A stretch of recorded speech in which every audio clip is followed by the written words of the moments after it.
Saka timu iri parakanditora rakandisawo zvimacontainer zvinenge zviri pabhodha zvinhu zvakamira kudeclare. Saka time idzodzo ndopakabva banga ranga naro.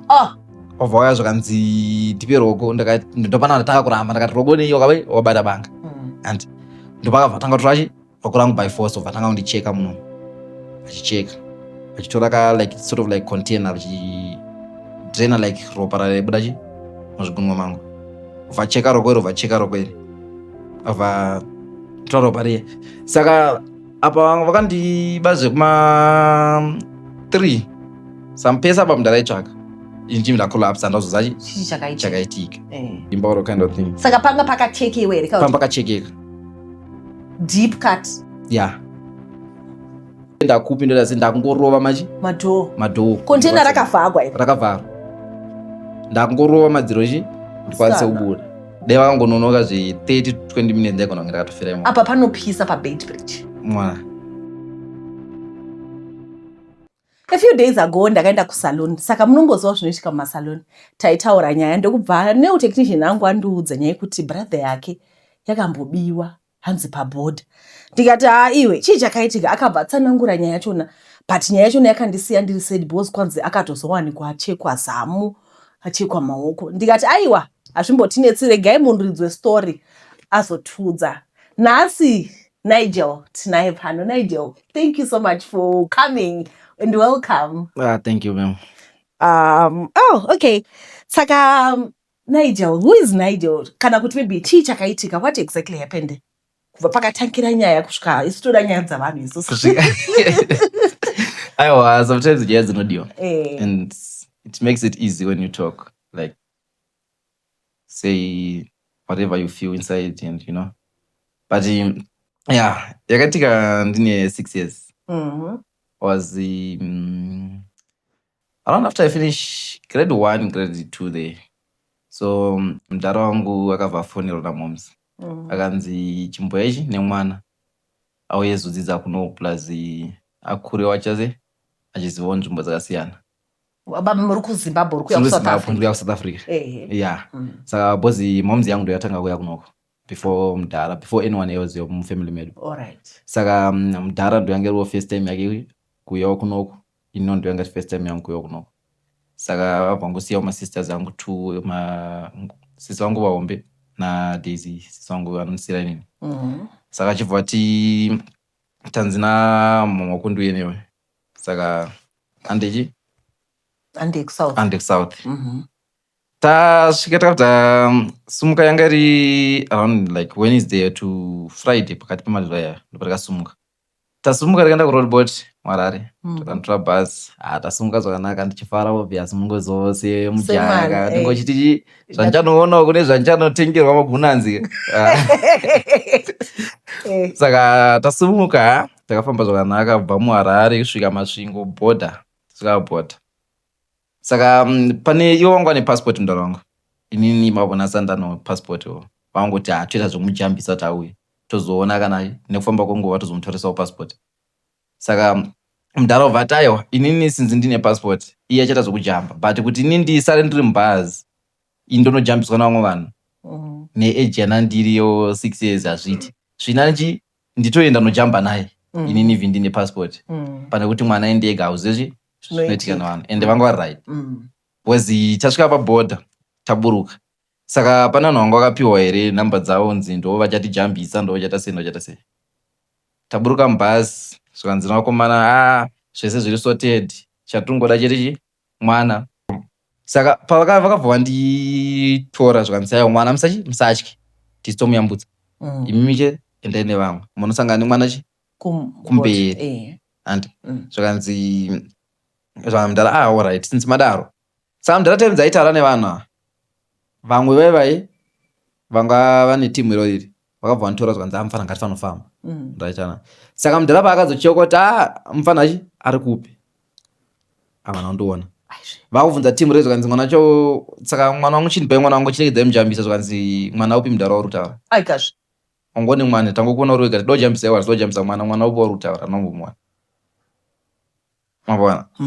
Saka mudara akutsvaga mwana nane mwana vanhu vese vakati anga ne mwana mudara mwana anga aripo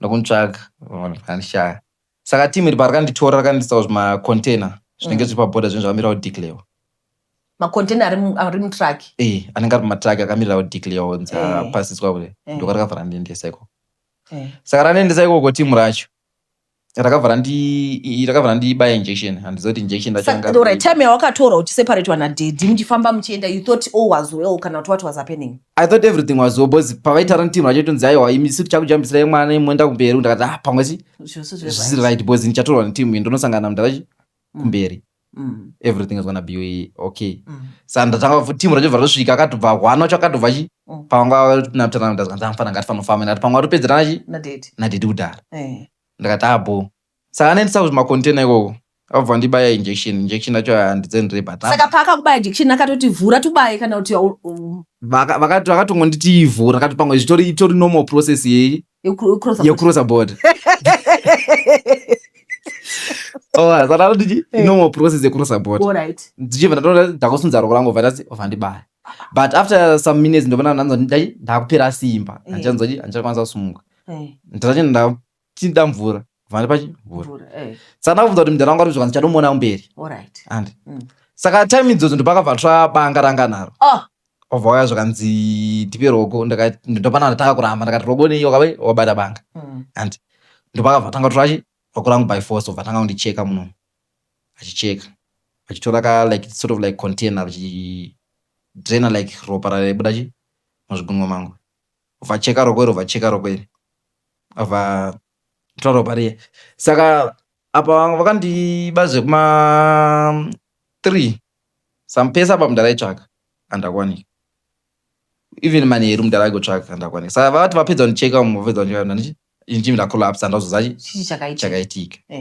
saka amakuseni ndopandikazopepuka uchingori mucontainer saka pandikapepuka ndakabva ndatongotanga kunzwa like mapain kuvaviwa muno muratidza kuti something ndopandikabva ndatoona kuti ndatokwara singaiti ende pandikazotarisa ku right side yechest yangu nditoona kuti kwakatozvimba kureva kuti vakatozoita more than that after ndaita pass out kuti havana just ngondicheka futi pakatoti maybe draina ropa pa left side yechest yangu or kind of thing because kubva ipapo pananga kudaro inomboita nguva yekuti inombozvimba or kind of thing saka panga pakachekewa here panga pakachekeka deep cut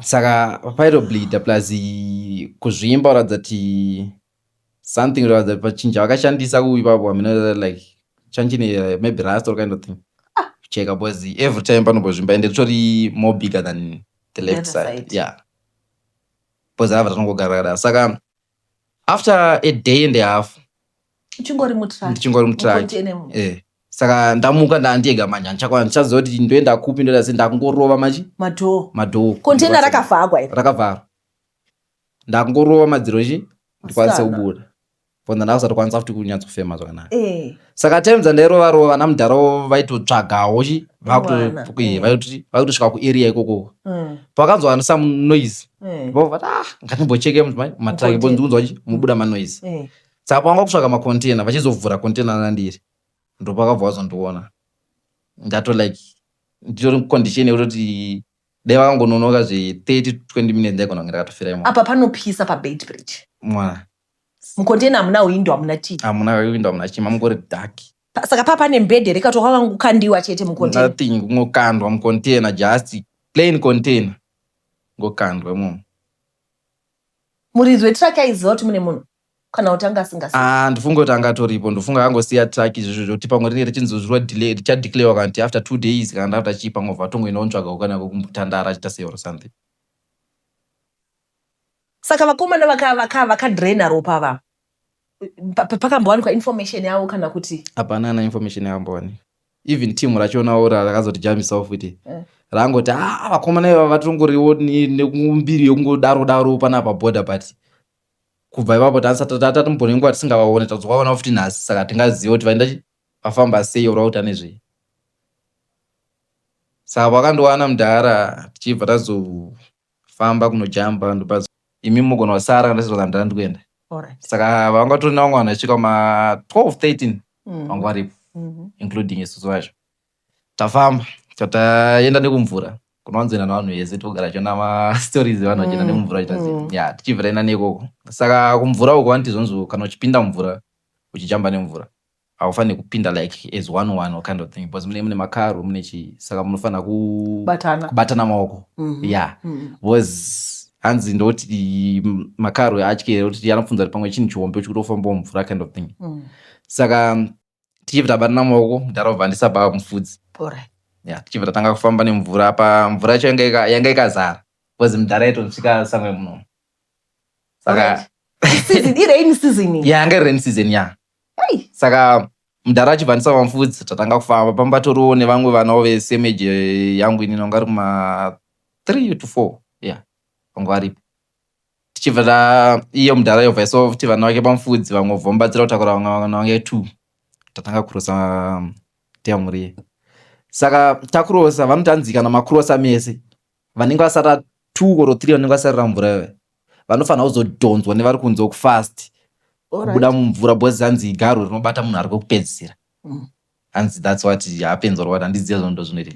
Saka takubuda pamba mudhara wangu ndanga pechi 3 kuvanhu vekupedzisira tobva tadhonzwa totabuda zvakanaka. Tabuda tanzi saka apa kuti mudzokere kubhazi chatora nguva kuboard. Saka vamwe vanenge vachida kuendawo zvavo kutora mamwe maraidhi matraki machii vanoenda. Saka zvakamudhara since takamirirwa namai vako vakatimirira isi togona kutora kana rimwe bhazi kana uyu tofanoenda. Vamwe vese vati isi kumirirawo bhazi because bhazi madhezi yawo ainzi bhazi raitora nguva pabhodha kudeclare tasei. Takati alright tatanga kufamba tese takufamba. Saka pane mudhara watantabva naye anga ajambiswa asina kubhadhara. Obva anzi yatanzi kamino mukoma wake here mukadzi wake achizomusendera mari here avjambiswa here ozosendera timu racho mari vanovati maguma or something. Saka mudhara yakavanza hasi kuenda isu ungatendi because haana kubhadhara. Svakanzi nevanhu vese aiwa zviite kuti tichimusiya tabva naye kure handei patinosenderwa mari mumangotora mari mozodzoka. Svakanzi aiwa zviti ubva takambotsika Temuri varazira aiwa chandei. Saka patata kuenda apo hatinoziva kuti iva wanga toriwo neplani yekuda kuzotibira zvinhu kana tasei tangoti sinzi vanhu vatibatsira vanotijambisa tasei ndo basa ravo vanhu vamazimbabwenzi semuneso. Saka tafamba nemusango kubva pabhodha pane handinazoziva kuti nzvimbo yachonzi chii but sango rese rore kubva pabhodha paya takafamba tigofamba. Saka tasvika panenge like mune magame park or kana anenge ane muka or something. Saka tasvika ipapo ona kuti dead end hakusina kuti takakwanisa kuendawo kana kuenda uko tosvika ndipo vabva vatanga kusecha vanhu zvakanzi weye 11 tichikusecha tichikutorera zvese zvamunazvo. Iyo vanhu vamabhadhara kuti vatabhadhara kuti vatiyambutse vavo. Saka vanga vari 4 vakabva vasara vagara nevamwe vanhu obva vatanga kutora vanhu 11 vachinovasecha. Saka time dzavaitora vanhu vaitora 11 but vanga vasiri kuzodzoka vanhu vacho vakatora. Saka ndopamba kuvanhu vesongobvunza kuti sei vanhu vamuri kutora havasi kudzoka vaendepi. Saka ava vanga vasingatori chinhu vangorambe magara ipapo svika tapedza kusecha imese. Saka vaiti akaenda vakanomusecha odzoka otora mumwe onomusecha futi odzoka otora mumwe onomusecha. Saka pambasara inini mudhara wangu nevamwe vakadzi 2 vanga vari vakadzi vemurume anga ne 2 vana 4 vanga vari vakadzi vake vese hanzi vamwe anga ari mukadzi wamukoma here mukoma wake anga akashaya. Saka vatora inini namudhara obva vanotisecha vapedza kutisecha zvakanzi budai muchimhanya ndai chichamhenoka wachera kwamaenda. Vatora foni vatora mari yatandinayo pocket money vatora jaketi ramudhara nemamwe mabhegis atandinawo zvakanzi chibudai muchimhanya. Mudhara obva timhanye tichienda kupi sinzi matijambisa matipromisa kuti anosechi kurodi totora mota zvakanzi budai muchimhanya kuti tokuurayai. Mudhara obva angondisumudzawo pamakanosechewa papai mudondo like maangobviswa pane vamwe vaingobvisa pane vamwe zvoti aigona enda paseri pechimuti vangonotanga kusecha but vamwe vaitora vanga vasingadzoki vanobva vatomhanya obviously ndo zvavaitongoita kuti chibva wamhanya wakadai aita narowo pamwe vaidhilona ina weya vadhila naye. Saka ini mudhara achibva angonditora tatanga kumhanya totasiya mukadzi uye nevana vake ne mumwe wani mukomana anga asara kusecha. Saka tamhanya apa takamhanya I think distance change yakareba namutare. Apa uri 5 years, 6 years uri kumhanyawo newewo. Uri kumhanyawo newewo. Uri kufila strong. Kauti wanetawo. Momzi when you are uningositaza kuti rufu rwakamira sei by that age kuti unenge uchikonzonzi unogona ngopa but as my age yanandasvika iyoyo Ndatounderstand. ndatounderstand everything kuti zviitika zvakadai zvakaipa zvakanaka andika. Saka chadaro alright momzi memories anogara achi like aitirira mupfungwa. It's like it was a terrifying moment of my life like handikanga so timba rakati izvonzvo chibuda tiramhanya namudhara takamhanya. Saka tafamba takazosangana nerimwe timu ranga rasara remukadzi uye nevana vake nemukadzi wake nemumwe one face tasangana naro kumberi vachitoti tatiza vachi vanhu ivai but pana kwatiri mana tiri mugame park because saka vatakatiza tinoziva kuti kutiza chi direction yemugame park mune mukadzi wasiyana shumba nzou chichichichi ende mamutori nehembe dzanziri mumiti kuti asei kuratidza kuti makatombourayiwa vamwe vanhu kumhanyiswa vamwe vanhu vachita sei nemhuka. Saka tanga kufamba tese tingori group tichitaura tichi at least takawana zvinotowana zvinotowana chi tiri panzvimbo 1 tiri pakati pekufamba pakabva takabva tanzosound yemudhudhudhu tanzosound yemudhudhudhu vanhu vese vawanda pamba nechigomba chatakangopindawo zvito tawanda muchigomba. Saka taitodongorora kuti ndiani munhu ari kuuya kana richiri timu reri riri kutsvaka totananga ari masecurity ranenge unoita marounds magame park imomo vari kuside kwefenzi kwekuti vanenge vachiudza vanhu kuti mamupindwe munofambira sei apa ndo mamutori imo mazowana. Saka masecurity yakabva aona tiri mugomba obva atanga kudedza kuti budai imomo mune shumba munogona kuurayiwa. Saka isi kuti bude manje tiende kwavari vaitibata vatasi vatisunga mazuwana. Saka pakudaro mudhara achibva ati andi kwavari ndimwangwanoti aiwa ngatisaendi because obvious chatongosungwa todzoserawo kuzimbabwe. Saka hapana option ngatingoenda since agara tayambuka tatokumiri ngatingokontinyai tatanga kutiza tiri mugame park vamwe vakuti mhanyisa tichitiza. Saka takamhanya. Saka ivo kuti vapinde mukati mo havatopinde because vanotoziva kuti mune mhuka dziri dangerous vanenge vachongokumhanyisai vari muside mefence nemudhudhudhu yavo vanenge vachongomhanyisai muside mefence vachotanga like kwakutinhai kukuchi kubvisa imomo. Saka pavakazoona kuti takuenda kune mhuka dziri dangerous vakabva vamira vanga kuti siyai vafe even vakafa vasina basa because havasi kuteerera havasi kubuda havasita sei saka vasiyei vafe. Saka tamhanya tanati kunokuvanhu sei vazomira patakatarisa area yatanitire mamune mabags ane ropa nechihembe dzimwe dzakabvaruka dzanzire mimiti kuita sei kuratidza kuti vanhu vakaita sei vakatomborwiswa ipapo something or vakamhanyiswa neshumba or nzou kind of thing. Saka mudhara achibva ati ngatitsvagei pakaita sei pekuhwanda kana kubuda panapa tichibva tanocheka fence chekuchekesa pakachwanda momzi yakadamburwa nemaoko ndovyadamburwa fence tikapoya nepasi pefence tafamba. Saka tabuda mugame park imomo tangoti tichifamba short distance tichibva tasangana nemwe maguma futi vamwe vanojambisa vamwe vanhu.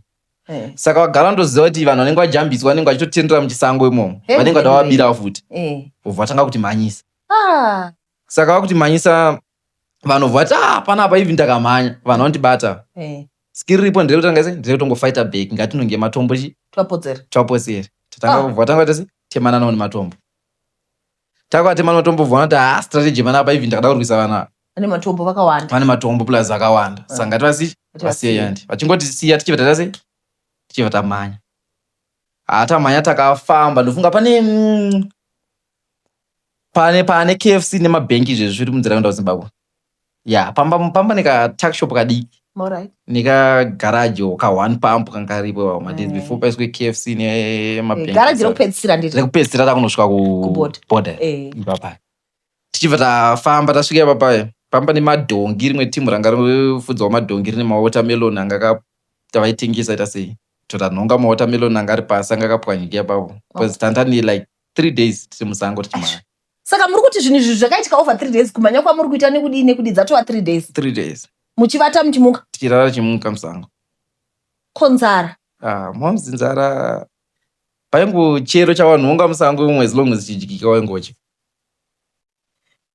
Mvura ite yekucherwa mujecha. Fukura mvura mujecha kuti tikwanise kunwa mvura.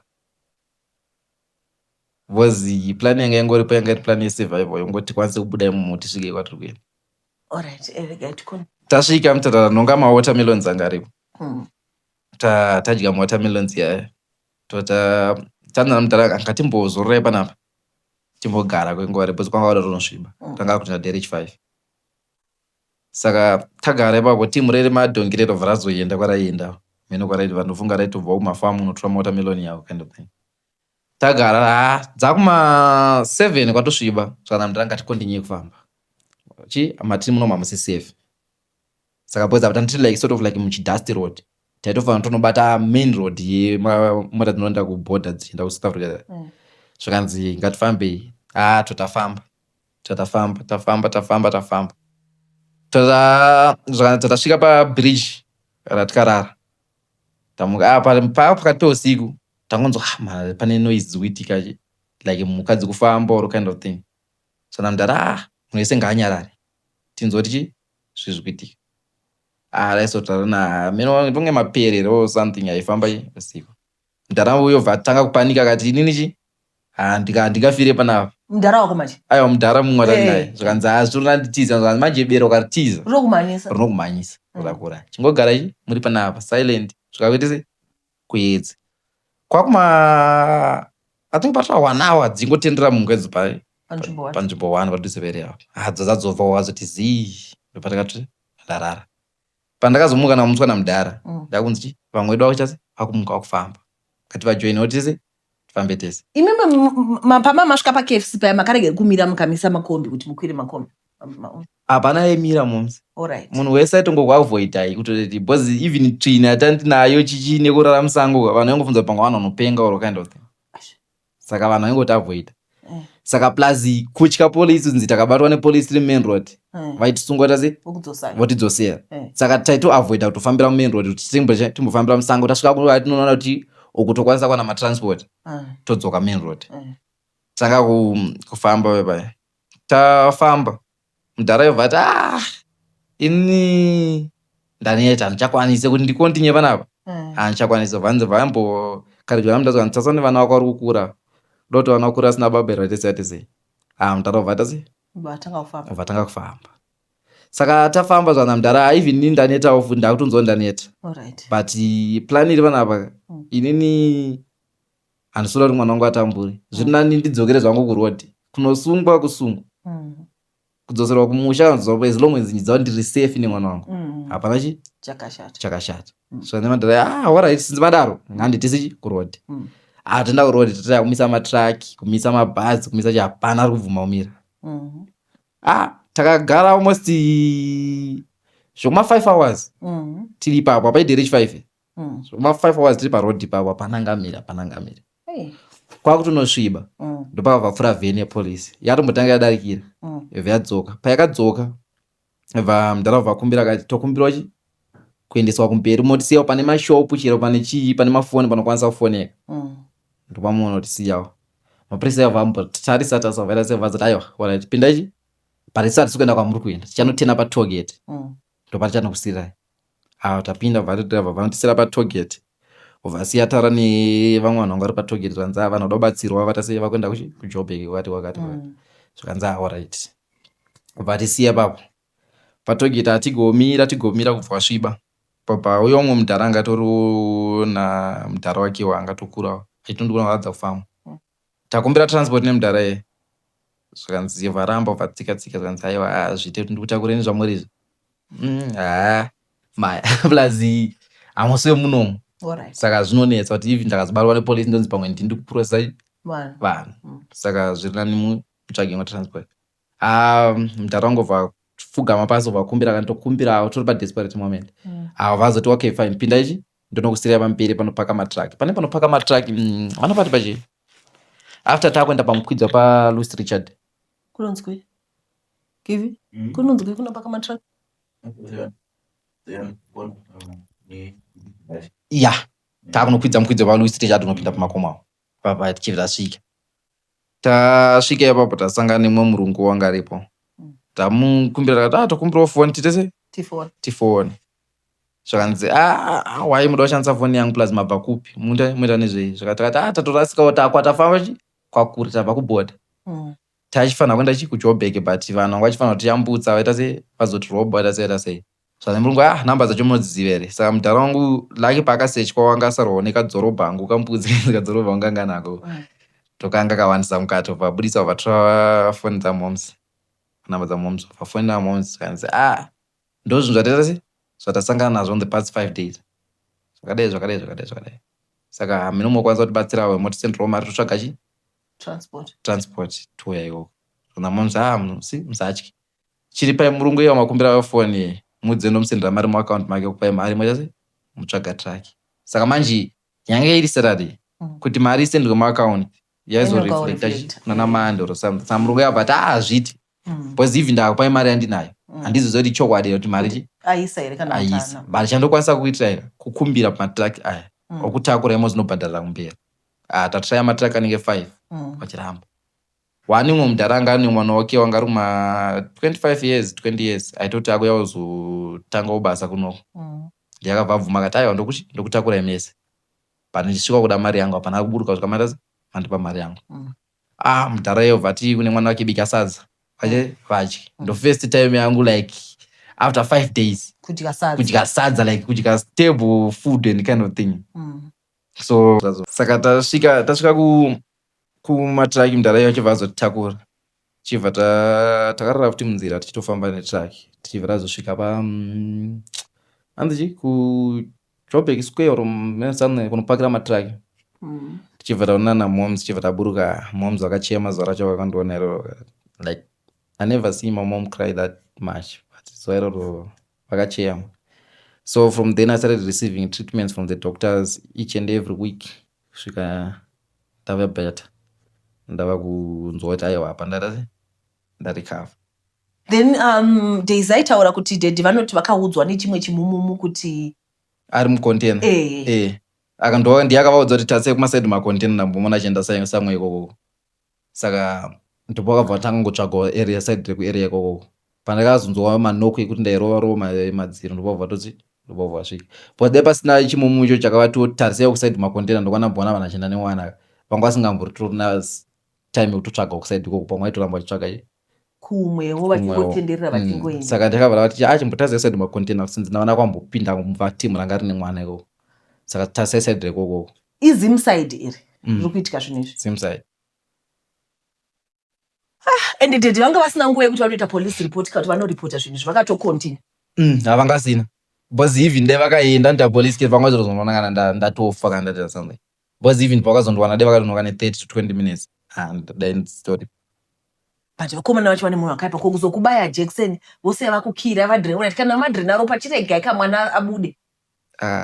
Moms vanenge vama blood suckers pamwe aito kuti vaida kudzoka futi pamwe vaida kuti vakatora ropa pamwe vanenge different parts dzavaida pamwe yange iri sort of like a ritual yekuti tanga kudrena ropa wodai wozoita something or kind of thing.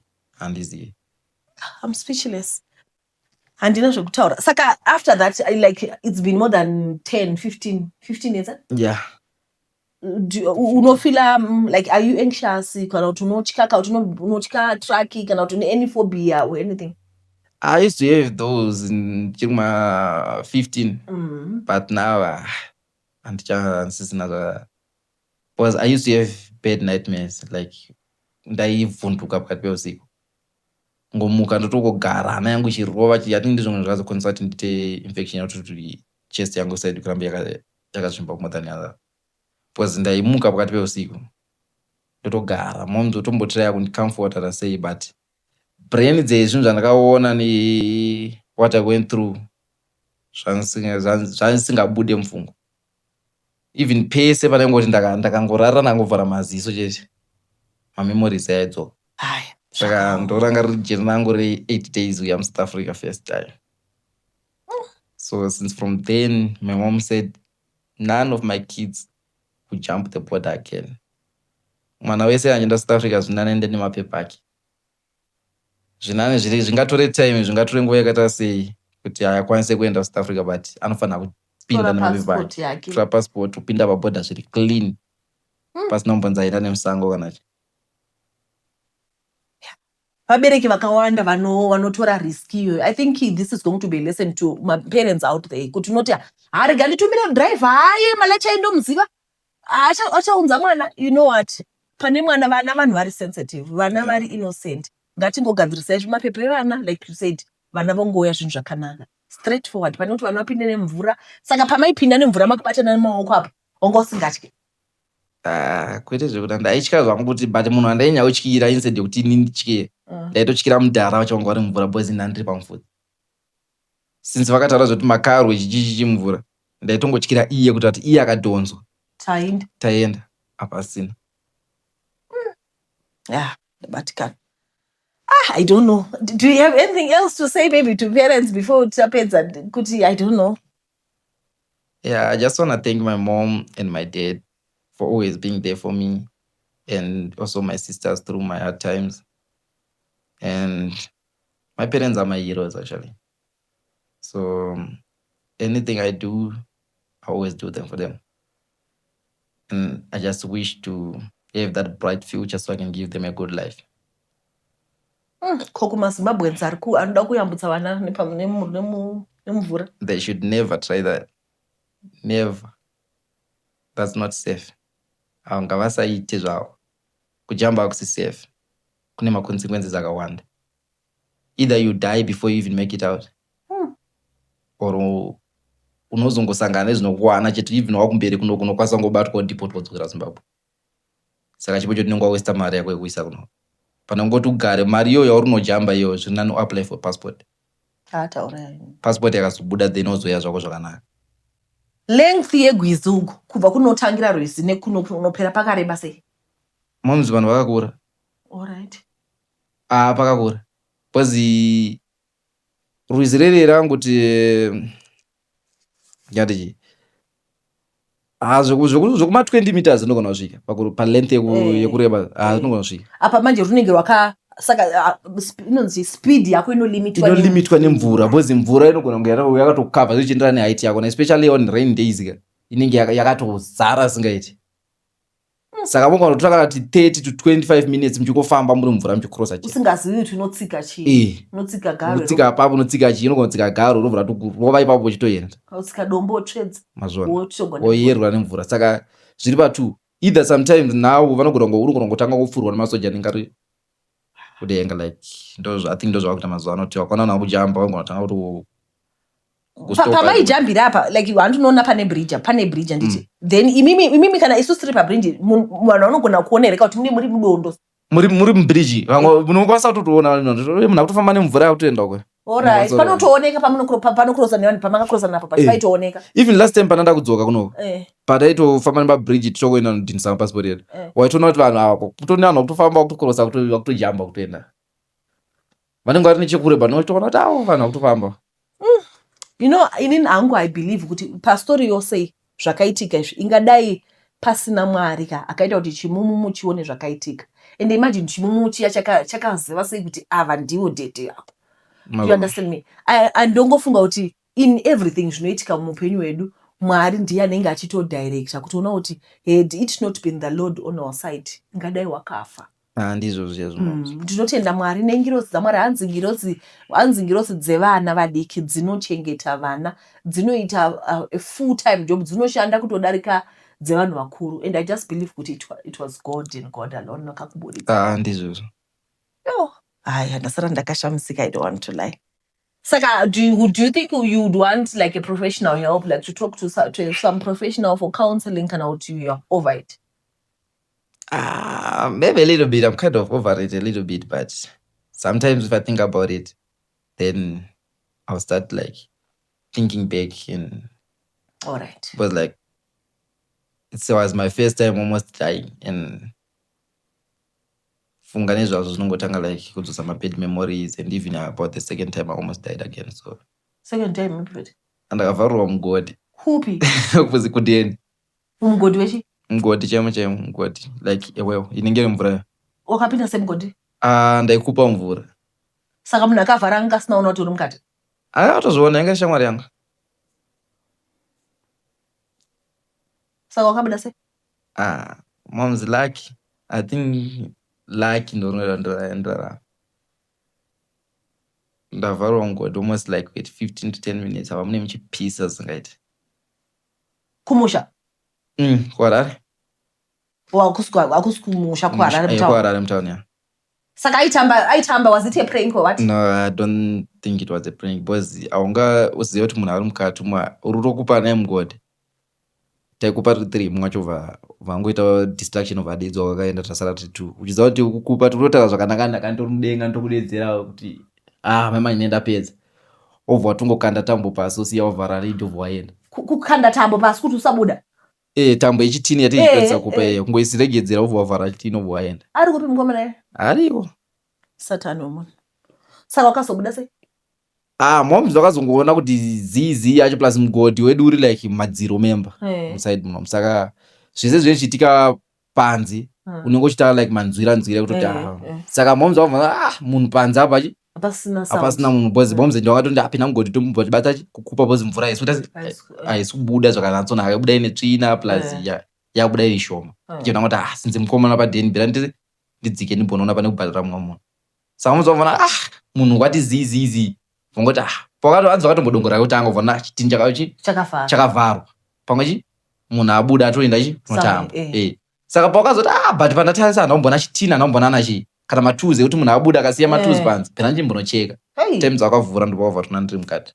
Wangonyarara? Anonyarara. Times akarivhura ndopanaka tanga tofema mweya wakutonyatsopinda zvakanaka ndiona tosongoti ndikwanisa kuwana power ndikwanisa kubuda. Ndobva vatumira tambo.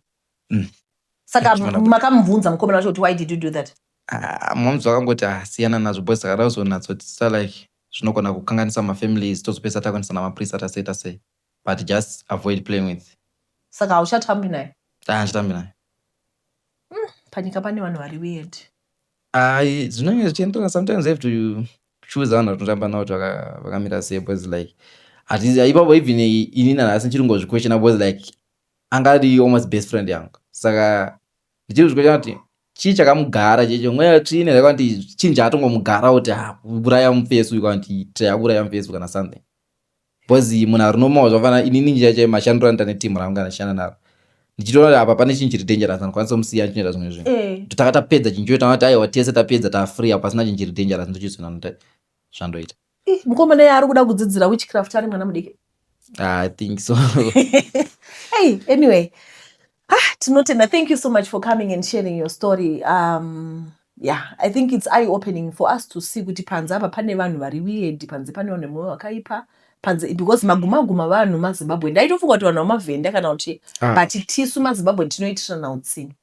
Saka unotoona kuti semaZimbabwe ngatiavoide masituation ekuti tinopinza vana kana kuti isusu vachona chawana mai topinda nemukati memvura. Uyezve nyaya dzeshamwari dzatirimbowa kuti munhu anotamba neshamwari woguma kuvharira mugodi handizi kuti tingazviita sei but I think mazuva atakurarama nevanhu vari weird. We need to be careful. Yeah, avasi vese ari safe and avasi vese vanokuda kunze. Okay, anyway, tinotenda nekuona chirongwa kwamaita Mwari akuitirai zvakanaka. Tichadzoka zvakare nedzimwe nyaya. Kana kuri kuti munenge mune nyaya dzamunadzo musarega kutitumira message. Tichasiya namba pascreen. Mouya mozosharewo maexperience amakasangana nawo mupenyu. Thank you for watching. Tichadzoka zvakare muzuva reMonday. Tatenda. Bye bye.